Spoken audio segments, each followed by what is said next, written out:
Simon, wasn't it the Melbourne? You've set such a high bar all year. It just fell quite short of the massively high standard you've set this year. I guess what do you put it down to?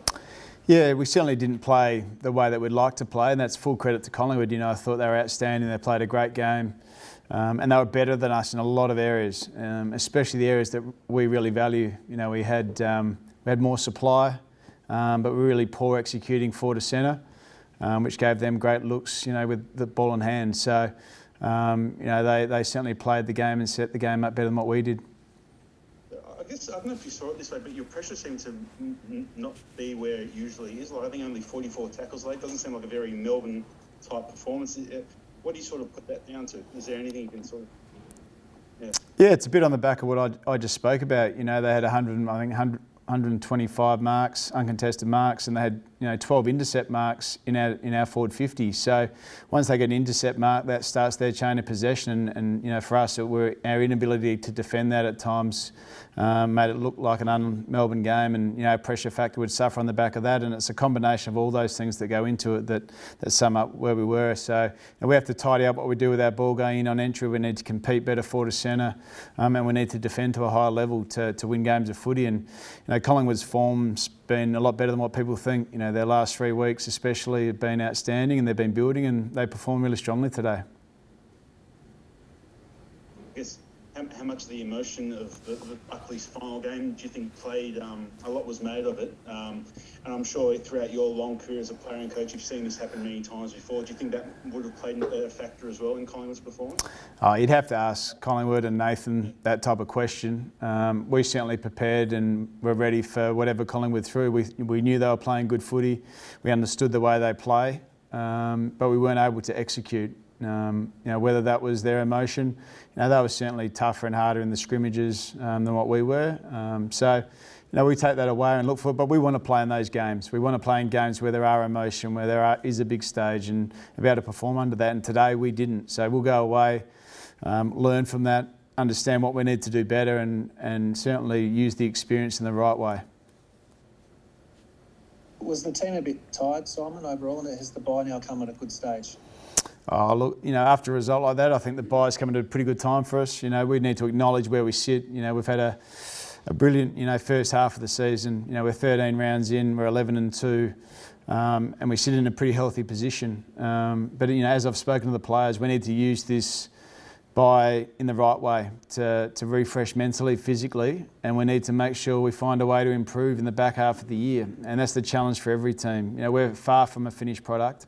We need to continue to find ways to improve and get better, whether that be through personnel and method. And we know we're going to be challenged in a lot of areas. So that's our challenge, to keep doing that. And the bye gives us a chance as a coaching group and as a playing group to reset, acknowledge where we sit, but also build a plan in the second half of the year.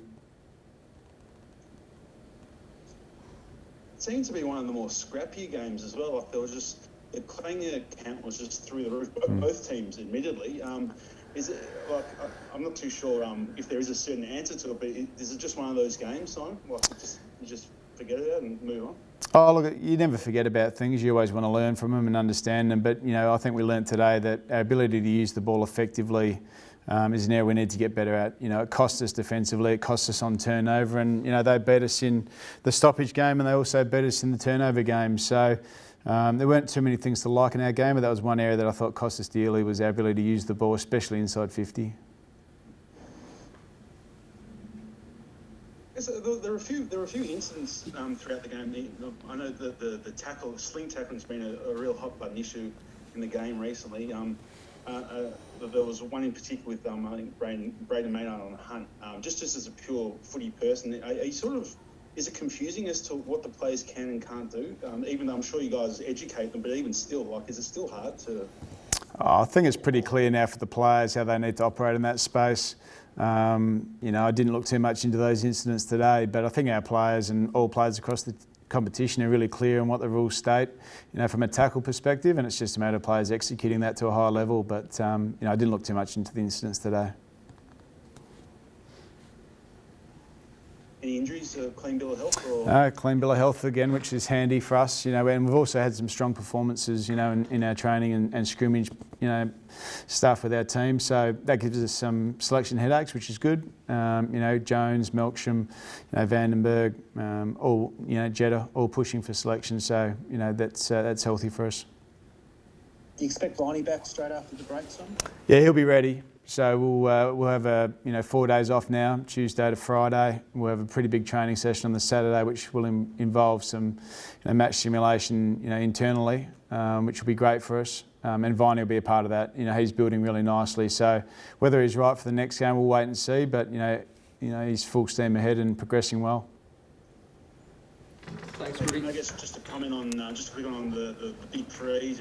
Club legend like Neil Danaher. I think it broke $2 million again today. Just a comment on what a great response to his campaign. Oh, I think it's an incredible response, and I think for Neil, he's just done such a wonderful job. He's a wonderful ambassador, for the Melbourne Footy Club. But what he's been able to do in this space has been incredible, and he's an inspiration to all. And the support that I know that our whole footy community gives that cause is just terrific. And to raise that amount of money is just unbelievable. And we're very privileged to be involved in it.